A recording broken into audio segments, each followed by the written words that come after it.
السلام علیکم ورحمۃ اللہ وبرکاتہ۔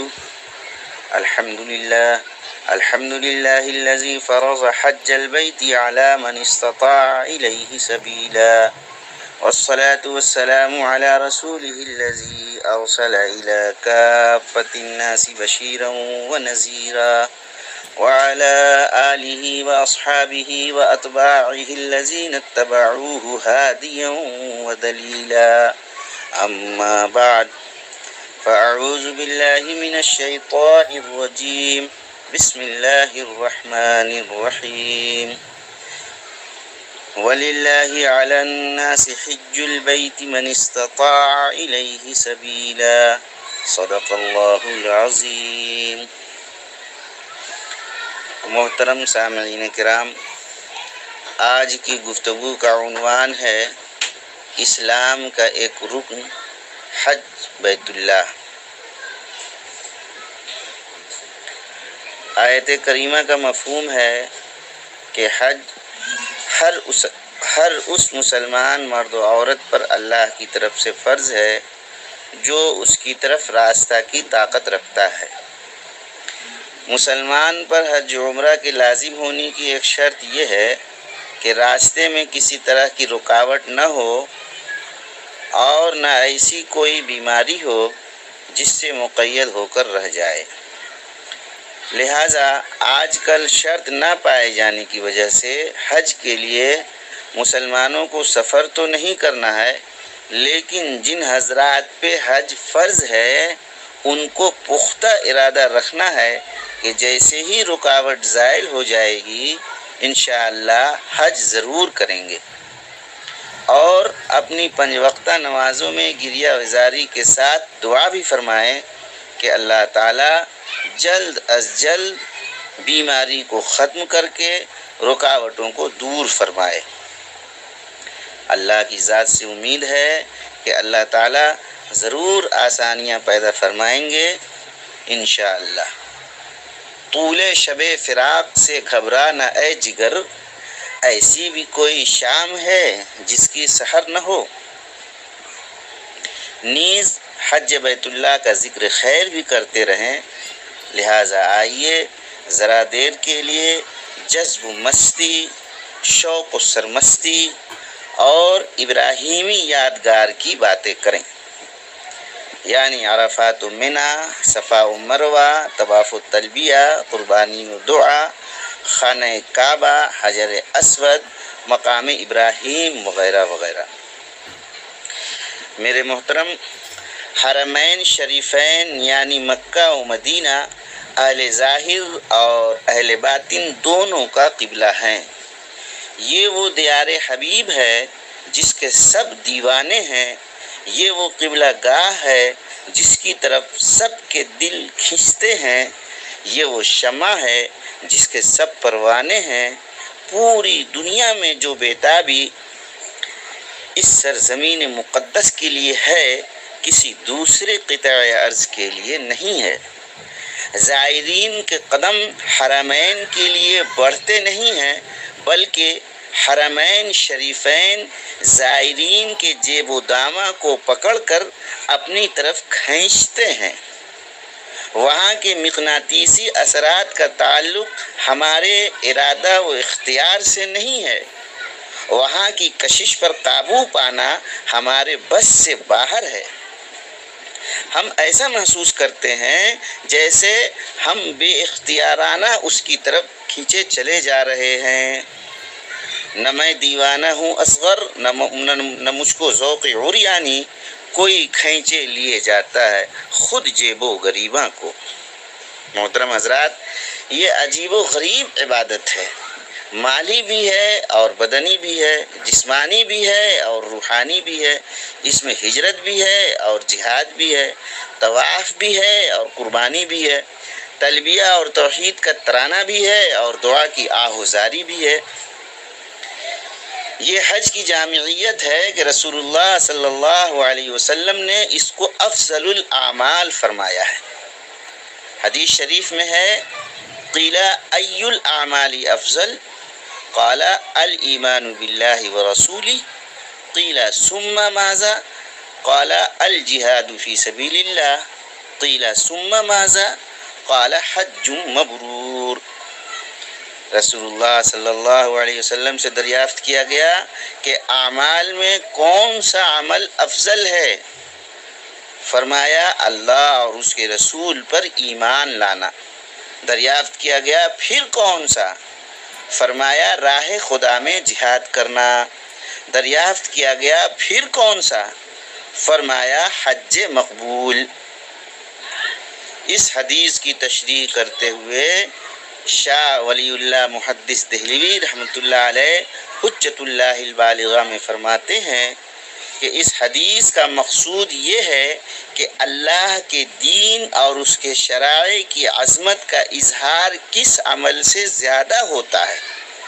ظاہر ہے کہ ایمان کے بعد سب سے زیادہ دین کی سربلندی جہاد کے ذریعہ ہوتی ہے اور اس کے بعد حج کے ذریعہ۔ ایک دوسری حدیث میں فرمایا گیا ہے من حج للہ فلم یرفث ولم یفسق رجع کیوم ولدتہ امہ، یعنی جس نے اللہ کے لیے حج کیا اور دوران حج اس کی عظمت کو پوری طرح ملحوظ رکھا، نہ بےہودگی کی اور نہ گناہ کیا، تو وہ گناہوں سے ایسا پاک ہو کر لوٹتا ہے جیسا کہ اس وقت پاک تھا جب اس کی ماں نے اس کو جنا تھا۔ ایک جگہ ارشاد ہے العمرۃ الی العمرۃ کفارۃ لما بینہما والحج المبرور لیس له جزاء الا الجنہ، یعنی ایک عمرہ سے دوسرے عمرہ تک جو گناہ ہوتے ہیں دوسرا عمرہ ان سب کے لیے کفارہ ہے، اور حج مقبول کا بدلہ جنت ہی ہے۔ حج میں تاخیر کیوں؟ محترم سامعین کرام، اگر آپ کو اپنا دین و ایمان عزیز ہے اور اگر آپ چاہتے ہیں کہ آپ کا خاتمہ خیر پر اور دین اسلام پر ہو تو ایک نصیحت یاد رکھیے کہ جب حج فرض ہو جائے تو اس میں تاخیر ہرگز نہ کیجیے۔ حضرت ابن عباس رضی اللہ تعالی عنہما سے روایت ہے کہ رسول اللہ صلی اللہ علیہ وسلم نے فرمایا من اراد الحج فلیعجل، جس کا ارادہ حج کرنے کا ہو اسے چاہیے کہ وہ فوراً حج کرے۔ میرے محترم، تاخیر کرنے میں بڑا خطرہ ہے۔ فرض کیجئے کہ آپ نے تاخیر کی اور حج کرنے سے پہلے خدا نخواستہ آپ کو موت آ گئی۔ ایسے شخص کے بارے میں رحمت للعالمین نے ایسا سخت جملہ استعمال کیا ہے کہ رونگٹے کھڑے ہو جاتے ہیں۔ دارمی کی حدیث ہے، حضرت ابو امامہ رضی اللہ تعالیٰ عنہ سے روایت ہے کہ رسول اللہ صلی اللہ علیہ وسلم نے ارشاد فرمایا کہ جس کے لیے حج سے کوئی رکاوٹ نہ ہو، یعنی ضرورت سے زائد حج کے مصارف اس کے پاس موجود ہوں اور حج سے روکنے کے لیے کوئی ظالم حکومت حائل نہ ہو اور نہ کوئی ایسی بیماری ہو جس سے مقید ہو کر رہ جائے، اس صورتحال میں اگر کوئی حج کیے بغیر مر جائے تو اسے چاہیے کہ وہ چاہے یہودی ہو کر مرے چاہے نصرانی ہو کر مرے، یعنی ایسے شخص کے مرنے اور یہودی اور نصرانی کے مرنے میں کوئی فرق نہیں۔ اس طرح کی موت اور نصرانیت اور یہودیت کی موت یکساں ہے۔ حضرت عمر فاروق رضی اللہ تعالیٰ عنہ فرماتے ہیں کہ میرا ارادہ ہے کہ کچھ آدمیوں کو شہروں میں بھیج کر تحقیق کراؤں کہ وہ کون لوگ ہیں جنہیں حج کی استطاعت ہے اور انہوں نے حج نہیں کیا، تاکہ ان پر جزیہ مقرر کر دیا جائے۔ ایسے لوگ مسلمان نہیں ہیں، ایسے لوگ مسلمان نہیں ہیں۔ اندازہ لگائیے، جزیہ تو غیر مسلموں کے لیے ہوتا ہے نا۔ خدا کی پناہ، حج میں ٹال مٹول کرنے سے خاتمہ ہی خراب ہو گیا۔ ایسی صریح احادیث کے بعد بھی آنکھیں نہ کھلیں اور دل نہ پسیجیں تو ان کو انسان نہیں پتھر کا مجسمہ کہنا چاہیے۔ حضرت شاہ صاحب رحمۃ اللہ علیہ حجت اللہ البالغہ میں فرماتے ہیں کہ ارکان اسلام میں سے کسی رکن کو ترک کرنا مذہب سے نکل جانے کے ہم معنی ہے۔ حدیث شریف میں تاریک حج کو یہودی اور نصرانی سے مشابہ قرار دیا گیا اور تاریک صلاۃ کو مشرک سے مشابہ ٹھہرایا گیا ہے۔ اس کی وجہ یہ ہے کہ یہودی اور نصرانی نماز تو پڑھتے ہیں لیکن حج نہیں کرتے، اور مشرکین عرب حج کرتے تھے لیکن نماز نہیں پڑھتے تھے۔ اب امیر اور دولت مند لوگ خود فیصلہ کریں کہ انہیں مسلمان ہو کر مرنا ہے یا یہودی اور نصرانی ہو کر۔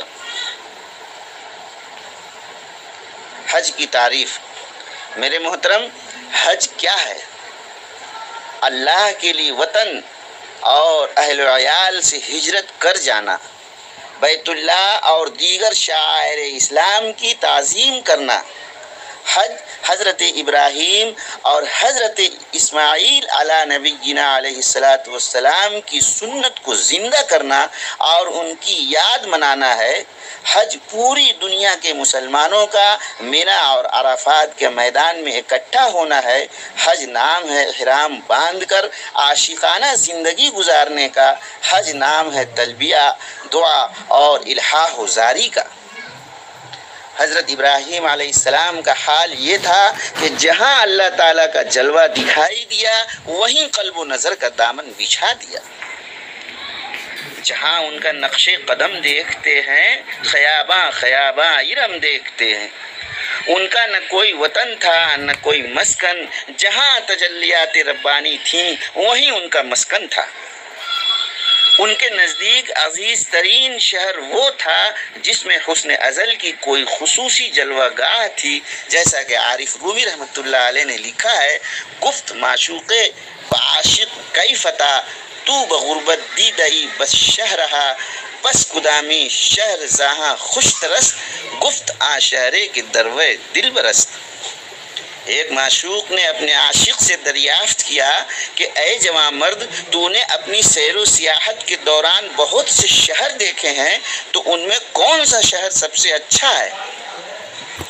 تو اس نے جواب دیا کہ وہ شہر جس میں محبوب رہتا ہے۔ میرے محترم، شریعت کے رازداں محقق دورہ حکیم الاسلام حضرت شاہ ولی اللہ محدث دہلوی رحمۃ اللہ علیہ حجت اللہ میں فرماتے ہیں کہ میدان عرفات میں تمام حجاج بیک وقت جمع ہوتے ہیں۔ اس میں حکمت یہ ہے کہ مسلمانوں کا وقت واحد اور مکان واحد میں اس طرح جمع ہونا کہ سب اللہ کی رحمت کی آس لگائے ہوئے ہوں، سب مل کر اس کو پکار رہے ہوں، سب اس کے سامنے گڑ گڑا رہے ہوں، اس میں بڑی تاثیر ہے۔ اس سے برکتیں نازل ہوتی ہیں اور روحانیت پھیلتی ہے۔ یہی وجہ ہے کہ شیطان اس دن سب سے زیادہ ذلیل و خوار ہوتا ہے۔ نیز یہ اجتماع باہم ایک دوسرے کے تعارف اور تبادلہ خیالات کا ذریعہ ہے، اور اس دن اور اس جگہ کی تعیین حضرت آدم علیہ السلام اور ان کے بعد کے تمام انبیاء سے چلی آ رہی ہے، جیسا کہ احادیث و اخبار میں مذکور ہے۔ میدان عرفات کا اجتماع۔ میرے محترم، میدان عرفات کے روح پرور اجتماع کی شیطان کے دل پر ایسی چوٹ لگتی ہے کہ حجاج کے اس اجتماع کے مقابلے میں اس کو اپنے تمام مفسدانہ کارنامے ہیچ معلوم ہوتے ہیں اور وہ پانی پانی ہو جاتا ہے۔ چنانچہ حدیث شریف میں ہے کہ عرفہ کے دن شیطان جس قدر ذلیل، راندہ ہوا، حقیر اور غضبناک نظر آتا ہے، اتنا کبھی نظر نہیں آتا، اور وہ اس لیے کہ وہ اپنی آنکھوں سے دیکھتا ہے کہ اللہ تعالیٰ کی رحمت نازل ہو رہی ہے اور اللہ تعالیٰ بڑے بڑے گناہوں سے درگزر کر رہا ہے۔ ہاں، بدر کے دن اس سے بھی زیادہ ذلیل اور غضبناک دکھائی دے رہا تھا۔ عرض کیا گیا کہ بدر کے دن اس نے کیا دیکھا تھا؟ فرمایا اس دن اس نے یہ دیکھا کہ جبرائیل علیہ السلام فرشتوں کی صفوں کو ترتیب دے رہے ہیں۔ بنیاد کعبہ۔ محترم حضرات، خانہ کعبہ وہ مقام ہے جو اہل معرفت کے نزدیک عرش الہی کا سایہ اور اللہ کی رحمتوں کا سمت القدم ہے۔ وہ روز اول سے اس دنیا میں خدا کا معبد اور خدا پرستی کا مرکز تھا۔ تمام بڑے بڑے پیغمبروں نے اس کی زیارت کی اور بیت القدس سے پہلے اس کو اپنی عبادتوں کی سمت قرار دیا۔ ان اول بیت وضع للناس، سب سے پہلا خدا کا گھر جو لوگوں کے لیے بنایا گیا وہ وہی تھا۔ دنیا کے بت قدوں میں پہلا وہ گھر خدا کا، ہم اس کے پاس باں ہیں، وہ پاس باں ہمارا۔ لیکن حضرت ابراہیم علیہ السلام سے بہت پہلے دنیا نے اپنی گمراہیوں میں اس کو بھلا کر بے نشان کر دیا تھا۔ جب اللہ تعالیٰ نے حضرت ابراہیم علیہ السلام کے ذریعہ اس ظلمت کدہ میں توحید کا چراغ پھر روشن کیا تو حکم ہوا کہ اس گھر کی چہار دیواری بلند کر کے دنیا میں توحید کا پتھر پھر نصب کیا جائے۔ چنانچہ قرآن پاک کے بیان کے مطابق کعبہ حضرت ابراہیم کے زمانہ میں بھی البیت العتیق یعنی پرانا گھر تھا، کوئی نیا گھر نہیں تھا۔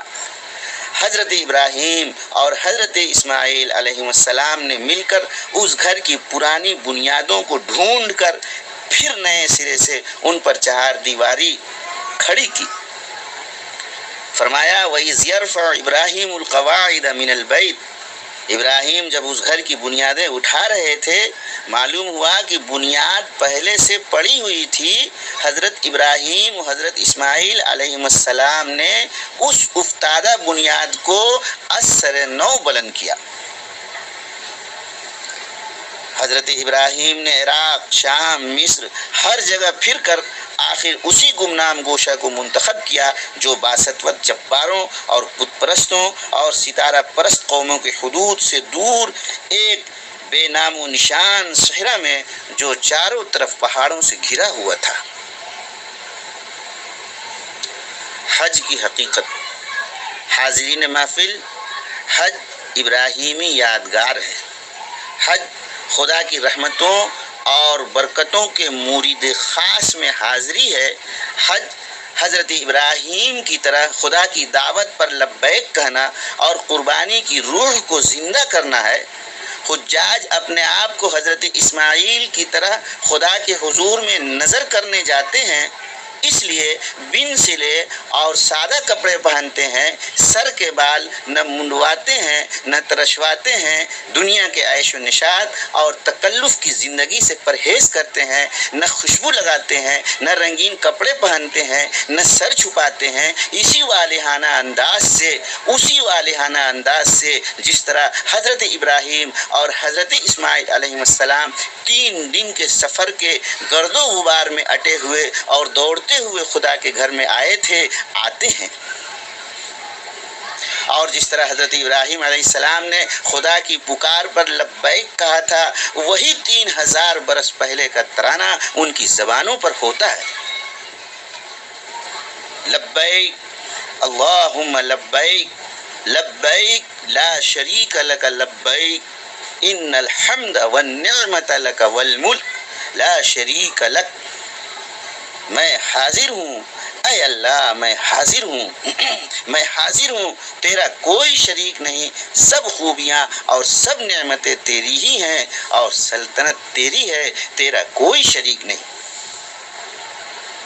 یہ خدمت کی آمادگی کا ترانہ اور یہ توحید کی صدا ان تمام مقامات میں بلند کرتے پھرتے ہیں جہاں جہاں ان دونوں بزرگوں کے نقش قدم پڑے تھے۔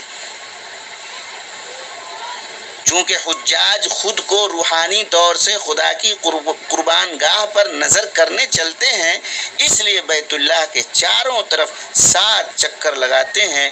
اس میں بیت اللہ کی تعظیم بھی ہے اور خود کو قربان کرنے کی تصدیق بھی ہے۔ پھر حضرت ابراہیم علیہ السلام چونکہ صفا سے مروہ تک دوڑ کر گئے تھے کہ مروہ پہنچ کر بیٹے کی قربانی کریں گے، وہاں ہم دوڑتے ہیں اور دعا کرتے ہیں اور گناہوں کی بخشش چاہتے ہیں اور عرفات کے سب سے بڑے میدان میں جمع ہو کر اپنی گزشتہ عمر کے گناہوں اور کوتاہیوں کی معافی چاہتے ہیں، خدا کے حضور میں گڑ گڑاتے ہیں، روتے ہیں، قصور معاف کراتے ہیں اور آئندہ زندگی کے لیے خدا کے ہاتھ پر اس کی اطاعت و بندگی کا نیا عہد و پیمان باندھتے ہیں، اور یہی در حقیقت حج کا اصلی رکن ہے۔ میدان عرفات۔ حاضرین کرام، عرفات کا یہ تاریخی میدان اس تاریخی عہد کی یاد، ان بزرگوں کے نقش قدم اور ان کی دعا کے مقامات اور تجلیات ربانی کے مناظر، دور دراز کے سفر اور ہر قسم کے محنت کے بعد عمر میں صرف ایک دفعہ اس مقام پر آ سکنے کا موقع، اور لاکھوں بندگان خدا کا ایک ہی وحدت کے رنگ میں، ایک ہی لباس اور ایک ہی حالت اور جذبے میں سرشار، ایک بے آب و گیاہ اور جلے ہوئے پہاڑوں کے دامن میں اکٹھے ہو کر دعائے مغفرت کی پکار، گزشتہ عمر کی کوتاہیوں اور بربادیوں کا ماتم، اپنی سیاہکاریوں کا اقرار، اور پھر اس احساس کے ساتھ کہ یہی وہ مقام ہے جہاں حضرت ابراہیم خلیل اللہ سے لے کر حضرت محمد رسول اللہ تک بہت سے انبیاء اسی حالت اور اسی صورت میں اور یہیں پر کھڑے ہوئے تھے۔ ایسا روحانی منظر، ایسا کیف، ایسا اثر، ایسا گداز اور ایسی تاثیر پیدا کرتا ہے جس کی لذت تمام عمر فراموش نہیں ہوتی۔ طواف۔ میرے محترم، طواف خانہ کعبہ اور چاروں طرف گھوم کر دعائیں مانگنا اس رسم کو ادا کرنا ہے جو حضرت ابراہیم علیہ السلام کے عہد میں نظر اور قربانی کو قربان گاہ کے چاروں طرف پھرا کر ادا کی جاتی تھی۔ چنانچہ حاجی اپنے آپ کو قربان گاہ پر چڑھاتا ہے، اس لیے وہ اس کے چاروں طرف پھرتا ہے۔ طواف حقیقت میں ایک قسم کی ابراہیمی نماز ہے جو اس پرانے عہد کی یادگار ہے۔ حجر اسود۔ محترم، حجر اسود کا بوسہ لینا یا اس کی طرف اشارہ کرنا بھی عجیب و غریب کیفیات کا باعث ہے۔ حجر اسود کہنے کے لیے تو ایک پتھر ہے، مگر ایک مشتاق زیارت کی نگاہ میں اس تخیل کے ساتھ وہ بہت بڑی چیز ہے کہ تمام دنیا بدل گئی، شہر مکہ کا ذرہ ذرہ بدل گیا، کعبہ کی ایک ایک اینٹ بدل گئی، مگر یہ وہ پتھر ہے جس پر حضرت ابراہیم خلیل اللہ سے لے کر محمد الرسول اللہ صلی اللہ علیہ وسلم تک کے مقدس لب یا مبارک ہاتھ پڑے ہیں، اور پھر تمام خلفاء راشدین، صحابہ کرام، ائمہ اعظام، اکابر اسلام اور حکماء اعظام کے ہاتھوں نے اس کو مسح کیا ہے، اور آج ہمارے گناہگار لب اور ہاتھ بھی اس کو مسح کر رہے ہیں۔ یہ تصور ہمارے دلوں اور آنکھوں میں تاثیر اور کیفیت کی ایک عجیب لہر پیدا کر دیتا ہے، اور اس کے باوجود ہم مسلمان یہی سمجھتے ہیں کہ یہ ایک پتھر ہے جس میں کوئی قدرت نہیں۔ اور جیسا کہ بادہ توحید کے ایک ہوشیار متوالے نے اس کو چوم کر کہا، انی لعالم انک حجر ما تنفع ولا تضر ولولا انی رأیت رسول اللہ صلی اللہ علیہ وسلم یقبل ما قبلتک۔ بخاری مسلم۔ اے کالے پتھر، میں خوب جانتا ہوں کہ تو ایک معمولی پتھر ہے، تو نہ نفع پہنچا سکتا ہے اور نہ نقصان، لیکن میں اس لیے تجھے بوسہ دیتا ہوں کہ میں نے دیکھا ہے کہ میرے محبوب حضرت محمد صلی اللہ علیہ وسلم تجھے بوسہ دیا کرتے تھے، اگر وہ تجھے بوسہ نہ دیے ہوتے تو میں بھی تجھے ہرگز بوسہ نہ دیتا۔ الغرض، یہ بوسہ تعظیم کا نہیں بلکہ اس محبت کا نتیجہ ہے جو اس یادگار کے ساتھ حضرت ابراہیم و اسماعیل کی روحانی اولاد کو ہے، ورنہ اگر کوئی نہ اس کو چھوئے، نہ بوسہ دے اور نہ اشارہ کرے تو اس سے اس کے ادائے حج میں کوئی نقصان لازم نہیں آتا۔ خانہ کعبہ، محترم حاضرین، خانہ کعبہ وہ منبع ہے جہاں سے حق پرستی کا چشمہ ابلا، یہ علم و معرفت کا وہ مطلع ہے جس کی کرنوں نے زمین کے ذرہ ذرہ کو درخشاں کیا، یہ وہ جغرافیائی شیرازہ ہے جس میں ملت کے تمام افراد بندھے ہوئے ہیں، جو مختلف ملکوں میں بستے ہیں، مختلف زبانیں بولتے ہیں، مختلف تہذیبوں میں زندگی بسر کرتے ہیں، مگر وہ سب کے سب ان طبعی اختلاف کے باوجود ایک ہی خانہ کعبہ کے گرد چکر لگاتے ہیں اور ایک ہی قبلہ کو اپنا مرکز سمجھتے ہیں۔ یہاں انسانوں کی بنائی ہوئی تمام زنجیریں اور بیڑیاں کٹ جاتی ہیں اور تھوڑے دن کے لیے عرصہ حج میں تمام قومیں ایک ملک میں، ایک لباس میں، ایک وضع میں، دوش بدوش کاندھے سے کاندھا ملا کر ایک قوم بلکہ ایک خانوادہ کی برادری بن کر کھڑی ہوتی ہیں اور ایک ہی بولی میں خدا سے باتیں کرتی ہیں۔ یہی وحدت کا وہ رنگ ہے جو مادی امتیازات کو مٹا دیتا ہے۔ حرم پاک کی عظمت، سامعین کرام، اسلامی تاریخ کا ایک ایک حرف اسی عرب اور حرم پاک کے ذرے ذرے سے مرتب ہوا ہے۔ آدم علیہ السلام سے لے کر ابراہیم علیہ السلام تک اور ابراہیم علیہ السلام سے لے کر محمد الرسول اللہ تک جو کچھ ہوا ہے اس کا تمام تر تعلق حرم کے کوہ صحرا اور در و دیوار سے ہے۔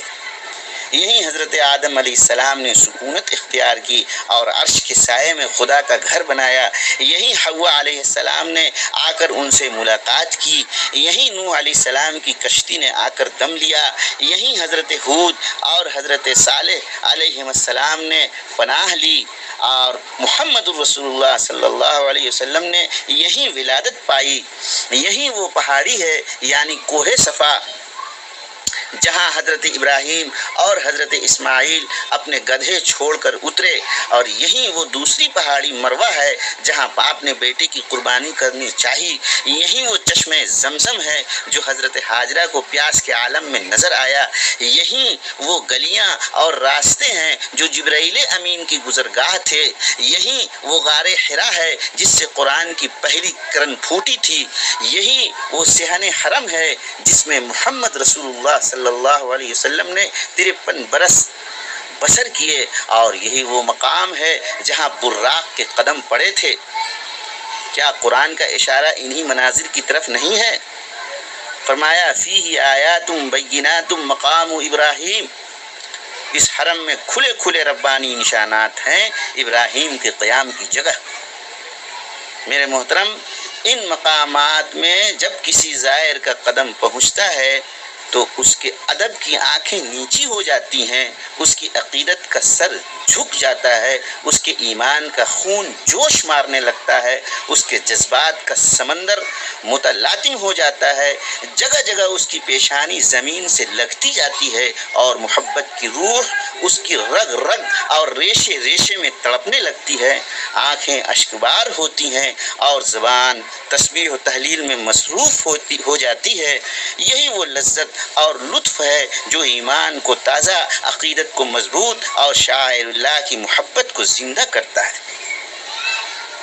علامہ اقبال فرماتے ہیں، مومنا را فطرت افروز است حج، ہجرت آموز و وطن سوز است حج، طاعت سرمایہ جمعیت، ربط اوراق کتاب ملت۔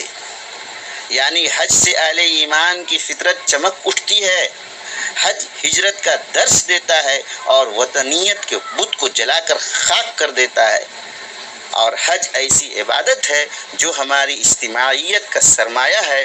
اس سے کتاب ملت کے منتشر اوراق ایک دھاگے میں بندھ جاتے ہیں۔ نماز، روزہ و قربانی و حج یہ سب باقی ہے، تو باقی نہیں ہے۔ اللہ تعالی ہمیں توفیق نصیب فرمائے، آمین۔ مٹا دے اپنی ہستی کو اگر کچھ مرتبہ چاہے کہ دانہ خاک میں مل کر گل و گلزار ہوتا ہے۔ وآخر دعوانا ان الحمدللہ رب العالمین۔